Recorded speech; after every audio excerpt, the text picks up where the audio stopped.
Good evening and welcome to Bronx Talk. This should prove to be an eye-opening show, not only for you, but for me too. Our guest tonight is the New York State Inspector General. Most of us don't even know that the state IG has jurisdiction over all executive branch agencies and departments, and also over most public authorities and public benefit corporations.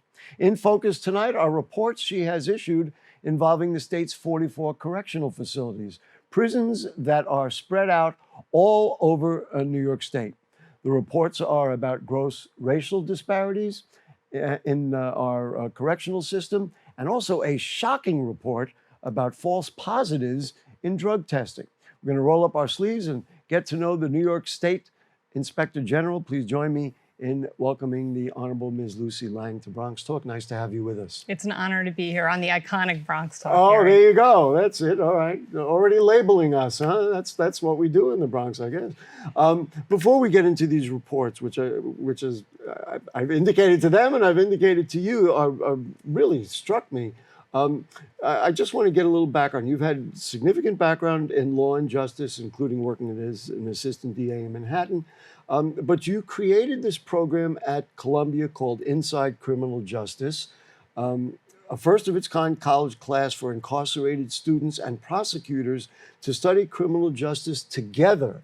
I thought it was an interesting concept. You know, we talk about conflict resolution and how to solve problems. You put prosecutors and incarcerated students together. That's a fascinating concept. After doing that, how did that inform your work for now? Did you learn, we realize that was that, but did you learn something from that that you could take into the work that you do now? Well, I came to the idea for that program when I'd been serving as an assistant DA for about a dozen years, and I was handling homicides. And in particular, I handled a murder in Upper Manhattan in which a young man was shot and killed. And I became close to his mother during the course of the investigation. Ultimately, a grand jury indicted the two shooters and brought them to trial. I tried the case, and the two men were convicted of this murder. The day after the conviction, I called the mother of the victim and said, "How do you feel?" And she said, "I slept all night for the first time since my son was killed. But when I woke up, all I could think about were the moms of those two boys." And she was talking about the two men who had just been convicted of murdering her son. And I realized that as a prosecutor, my view of the criminal justice system was really limited to what happened prior to incarceration. So that inspired me to build a college and prison program to bring assistant DAs alongside incarcerated folks to work on criminal justice issues together.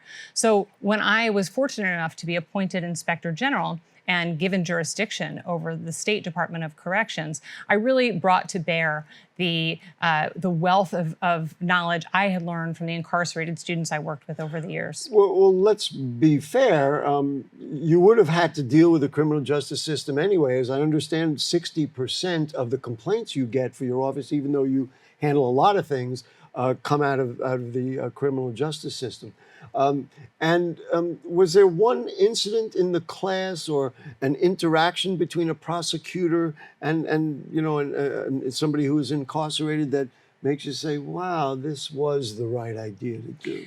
What was most remarkable to me was that to a class, when we went in on the first day of the semester, everyone had a stiff spine and was resistant to talking to one another. Yes, you can only imagine. Yes, and that within 15 minutes, when we started with groundbreaking, with icebreakers, like what was your favorite song when you were a kid? And that when you ask people about their human experience, they really connect pretty easily. So that made me think that there was really something there semester after semester. Again, we're going to get to these reports, but this is fascinating to me because we talk about conflict resolution on this program and, of course, in the Bronx all the time. Is there something long-lasting, or you're still teaching the class? No, The class is still running out of the Manhattan still District running. Attorney's Office. Is there something to be learned or to be extended into the future that can maybe help us all in the long run, reduce crime, help people do better, et cetera, et cetera? It has help an- prosecutors do a good job too, of course. It has an element of a restorative justice approach, really, bringing people together to talk across difference. And what I brought to bear on my work as Inspector General is the importance of speaking to the people who are most impacted by a problem, which is to say that we don't just audit, crunch numbers, check compliance, but that we really do get on the ground and talk to people who are impacted by the problems we're investigating. So it was that approach that led me to visit every prison in New York State during my first year in office. I was just going to say, you visited all of them in 2021, all the 44 of them. I will tell you my happily limited experience in corrections. I was working at one of the networks and did visit one of the ones upstate, rode the bus with families who were going to, because we were doing a story about one of the convicts. And so I rode the bus with the family as they went upstate and understood that experience. But the other thing I did, the college I was working for had classes, and I taught a music class at Sing Sing. So I would go into, up at the Ossining facility. And so that was certainly eye-opening for me. Let's just talk about, now DOCS is the New York State Department of Corrections and Community Supervision. We're going to use that. It's DOCCS. We'll use that through the program. What did you see in general at the prisons that opened your eyes? And then, of course, we'll get into these two rather stark reports. An early prison that I visited, I was visiting a veterans unit. And there is, in some ways, there is nothing sadder than visiting a wing of a prison that houses veterans. Because, let's just go, because of their service, because of their commitment, and we all respect and love our veterans, and yet they're in a very bad situation, which could have been caused by some of their experiences, that they suffered. I'm just guessing. Go ahead. That's right. And I was walking through the facility and talking casually to some of the incarcerated residents, and an older man, an elderly man, was looking at his static tablet. In many facilities, folks use a static tablet where they can download, say, the newspaper in the morning and read it on their tablet. And he was looking at it with great fascination. And it was the very day that the Times published the pictures from the James Webb Telescope of the Carina Nebula. And this man, his face was lit up with kind of joy. And I said, "What are you reading?" And he showed me this picture from the telescope. And he said, "I've been in here so long, and I can't believe they can do this. This was 13 billion years ago. We are so small." And it really... so here's somebody in a very limited space, got to, for want of a better pun, got to see space. And I will tell you my own experience, when we would play, at that time it was record albums, we would play record albums. I remember playing a Curtis Mayfield song, and I remember seeing the men who were in there, and their heads went somewhere else. And I was like, wow. There's ways to reach these folks. Let's get into it. January of last year, you released a report investigating the DOC's incarcerated individual drug testing programs. I want my friends and neighbors in the Bronx to strap themselves in. This is going to be a bumpy ride. So you found out that they were getting false positives from the testings they were used, even when they would retest. And those false positives were used to deal with the inmates and kind of complicate their incarceration situation. Tell us about what you learned, and you must be as shocked as I was when I read about it.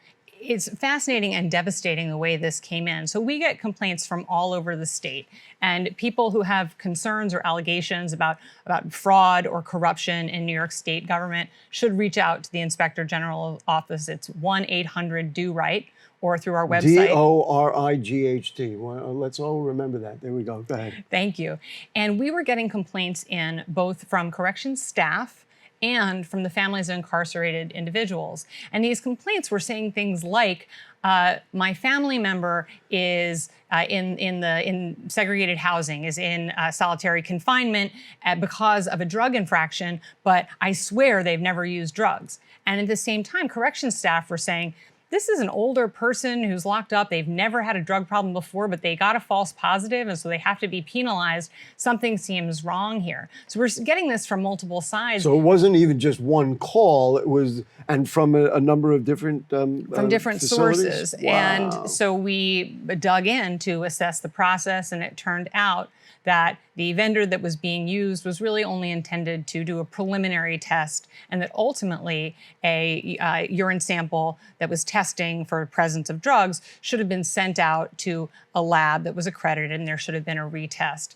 before anyone was adjudicated as to having a positive urinalysis. So who should have known that? I mean,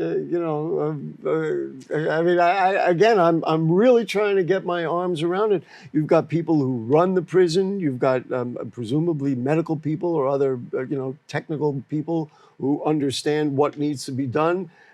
Nobody knew that this had to happen? There were huge deficiencies both on the vendor side and the administrative side, and it was resulting in all manner of sanctions against incarcerated New Yorkers, including, as mentioned, people being sent to SHU or to solitary, people being denied their rights to visitation, people even missing their parole hearing dates. I saw the list of, and you just began to, get into it, but solitary confinement, delays in parole eligibility, that is incredibly serious, especially if it was false. It's almost like some kind of game or a catch to try and do it.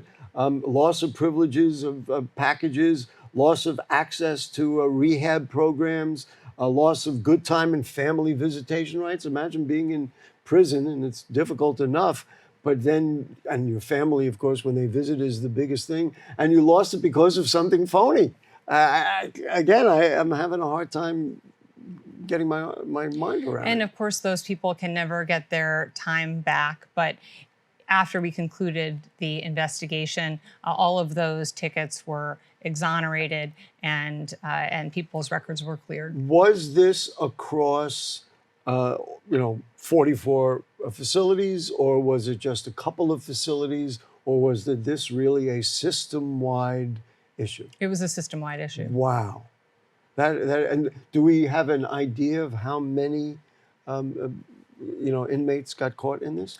There were upwards of 1,000 people who were ultimately vindicated. And the real win for this, if there is a silver lining, is that at the conclusion of the investigation, we recommended that the department end the practice of sending people to segregated housing in response to a positive urine test, and they ended the practice of Was anybody on the management end charged with anything, or it was just one of those things that was so system-wide there was no way to catch somebody? I guess I wanted to punish somebody for it, but it was a systemic failure. Wow, and just incredible. I mean, one of the anecdotes in your report, one woman at the Albion facility was given solitary, lost her prison job, housing privileges, and worst of all, of course, visitation of her family. You changed vendors. Is that what happened with it? That's right. Were there lawsuits? Did the inmates sue docs? I mean, seems to me if I had a relative involved, I would probably want to get something back for the pain. No? As I understand, there are pending lawsuits. There are pending lawsuits. What about Microgenics? Now, this was the company that had the product, right? Anything happened with them? I mean, what's gone on with that? They're also the subject of ongoing litigation. Wow. Litigation that you're going to deal with, or it's coming out with the people who are suing them? Our job ends with the end of an investigation. So interestingly, the Inspector General is, we are not ourselves a law enforcement or prosecutorial authority. So we work closely with prosecution partners and with civil litigators once an investigation has been concluded. I'm so tempted to ask you, for you as a former prosecutor, is that somewhat frustrating? Like sometimes you see this and you say, boy, I'd like to wring their little necks, Absolutely. Oh, it is. Fair enough. Let's talk about the second story, which was based on a New York Times article, the racial disparities in the administration of discipline in New York State prisons. It basically, there people can see what the Times article was, but so basically, people are given disciplinary discipline procedures, but you have found significant racial disparities. People of color, blacks, Hispanics, and others get worse punishment than whites. Well, the through line between both of these investigations is that they are about what happens once someone is incarcerated. And of course, the purpose of prison is to deprive someone of their liberty, not to add pile upon that. And so these investigations were about what happens to people while they are locked up and charged with some kind of infraction. And what we found after a multi-year analysis of disciplinary tickets was that not only had the racial disparities in the administration of these tickets persisted since the New York Times uncovered it in 2015, but in fact, in some instances, it had increased. Yeah, we had just showed, if we could put that chart up, which came from your report, racial ethnic disparities, likelihood of being issued a misbehavior report. The blue line, and this is what the IG just said, the blue line shows that, blacks 40% more likely to be issued misbehavior reports than white. The yellow is 34.1% non-white, more likely to be issued misbehavior reports. The red is Hispanics, 28.7%. more likely to be issued misbehavior reports, and others 13.4%. But what is striking to me is what you just said. Even after the Times report came out, it got worse. Do we have a sense of why, of how, of who might be responsible for this? Again, I want to wring their little necks. Sorry for being a human being and being frustrated. This is consistent with what we know to be true at every stage of the criminal legal system, that from arrest through sentencing and beyond, in fact, during the time of incarceration, that New Yorkers of color are punished more severely than white New Yorkers. When this was presented to me, I mean, my reaction when I looked at it and I said, well, of course, we know that there are racial disparities literally in every aspect of our system, but consequences to inmates. And then again, I would think, geez, if this could open up the door for litigation to go for a lot of people for a very long time. We've issued extensive recommendations and are overseeing the Department of Corrections in implementing strategies that will eliminate discretion, which is where we know that bias is most likely to rear its ugly head in the administration of discipline. And that is with the let's say the wardens of the facilities, or with the staff at every level. At every level. I mean, the widespread dysfunction is remarkable. And again, across the board for 44 It varied facilities. by facility. Varied by facilities. Is there a tendency in some facilities? And, you'd like to think you could flag the people, whether it be corrections officers or others who are involved in this, you'd like to flag them and deal with that. Is that happening? Can that happen? There's a data gap that made it impossible to do that as part of our report. And we were not able to drill down, for example, on whether or not a white staffer is more likely to punish someone or someone else. But one of our recommendations is encouraging the department to do a more comprehensive job in their aggregation of data to facilitate investigations. Do both of these ultimately lend themselves to legislation and get our elected officials in Albany to say, wait a minute, we've got to draw the line on some of these things so that either there is greater review or establish certain other standards when people make those decisions of who gets punished and who doesn't? Many of these things can be, and in fact, are being addressed by regulation internally. And our work is really focused on providing the agencies with the information and tools to make the changes themselves. Well, it's very striking to me. Are there other conditions, whether you have investigated them formally or not, just from, as I said, I've had experience with 2 facilities, but are there other things that you saw in all 44 that you say, wow, this ultimately needs to be changed, conditional things, or other things that you experienced? Well, I serve, in addition to serving as New York State Inspector General, as the Welfare Fraud Inspector General and the Workers' Compensation Fraud Inspector It's all General. part of the whole picture. Exactly. And something that I heard about from facility to facility during my travels was the number of corrections officers who were out on workers' compensation leave. Oh, yes, right. And in fact, this came to my attention in a classroom where I was talking to a young man who said, when I identified myself, "Can you get us more staff?" And I said, well, probably not, but what do you have in mind? More staff in a facility? In the facility. In a prison. And he said, well, they say we don't have enough staff to do outdoor rec while we're doing our programming. So when I asked the administration about it, they said we have this huge percentage. Administration, like in the governor's office? No, I'm sorry, administration of the facility. Of that facility. They said we okay. have a big percentage of our staff out receiving workers' compensation, and so we just don't have enough people to physically oversee these multiple areas at once. So we recently issued a letter that set forth how many corrections officers are taking advantage of the workers' compensation system. And we did identify some patterns that are prevalent, like an uptick in workers' compensation claims, say, at the beginning of hunting season or right before the holidays. Sorry, I'm sorry for laughing. At the beginning of, I understand that that's what.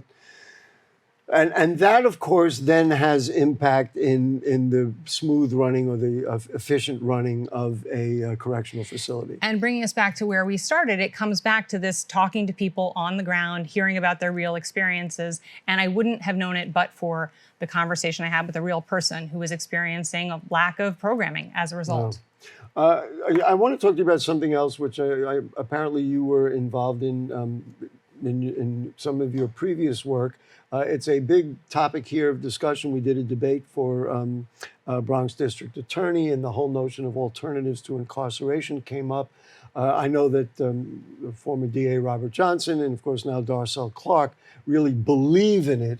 But I sometimes feel like when I talk to them, their hands are tied because, there's so much criminal work that they have to deal with. It's very hard to set up programs.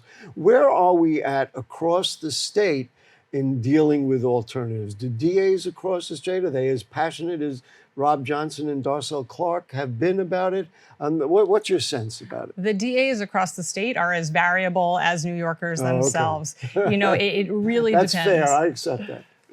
But there are some amazing nonprofits doing remarkable work around alternatives to incarceration right here in the Bronx. The Osborne has an incredible program working with young people who are accused of gun crimes, and it has been really exciting to see the city build up its infrastructure. What kinds of programs work?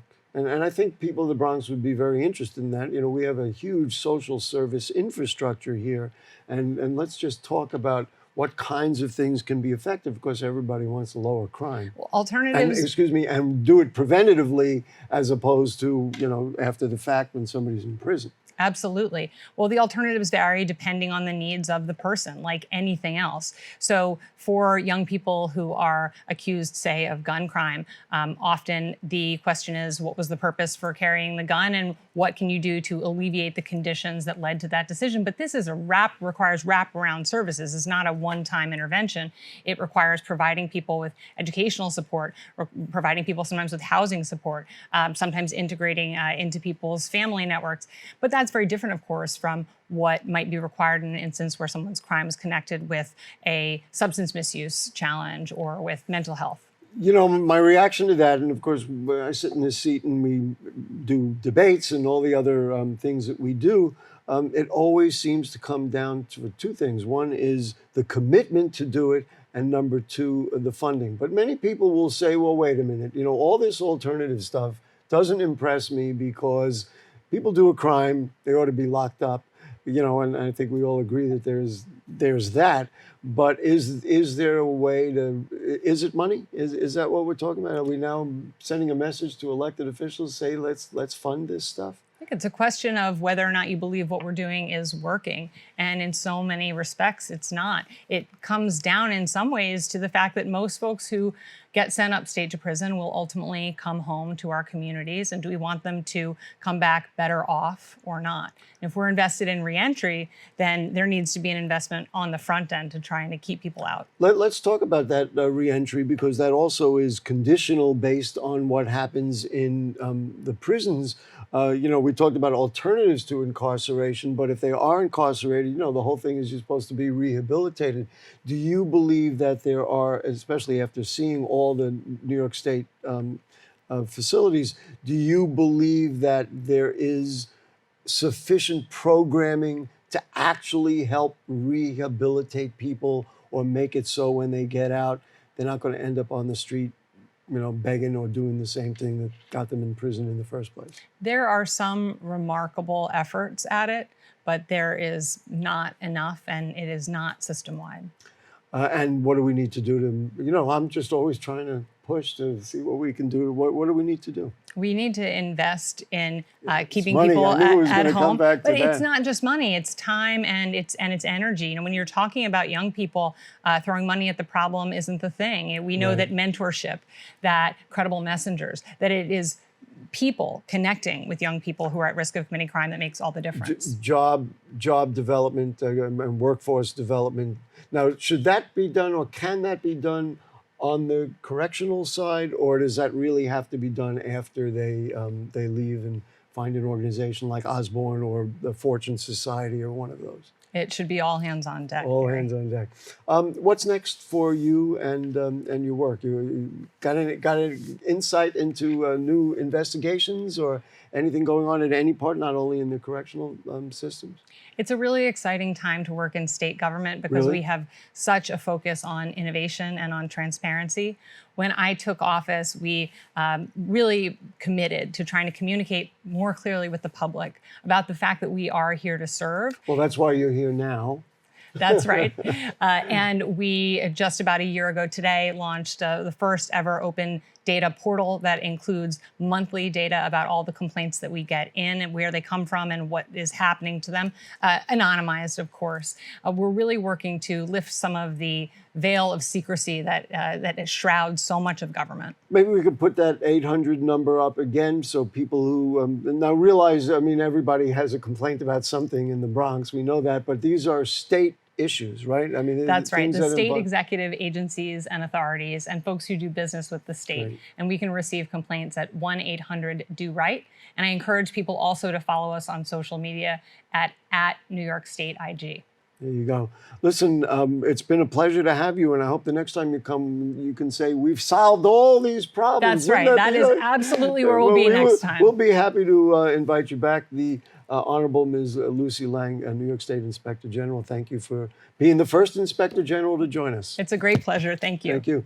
We want to thank our producer, Rebecca Hemmick, Director Joe Boonchan, the cast of thousands who work with us here in the studio, and of course to you, my friends and neighbors in the Bronx. Next week, we'll welcome former New York City Chancellor, now President and CEO of the Bronx Community Foundation, Dr. Misha Porter, who has put together community engagement sessions to let Bronxites develop so-called blueprints of their own hometown. Should be interesting. So if the curtain don't fall and the creek don't rise, see you then. Good night.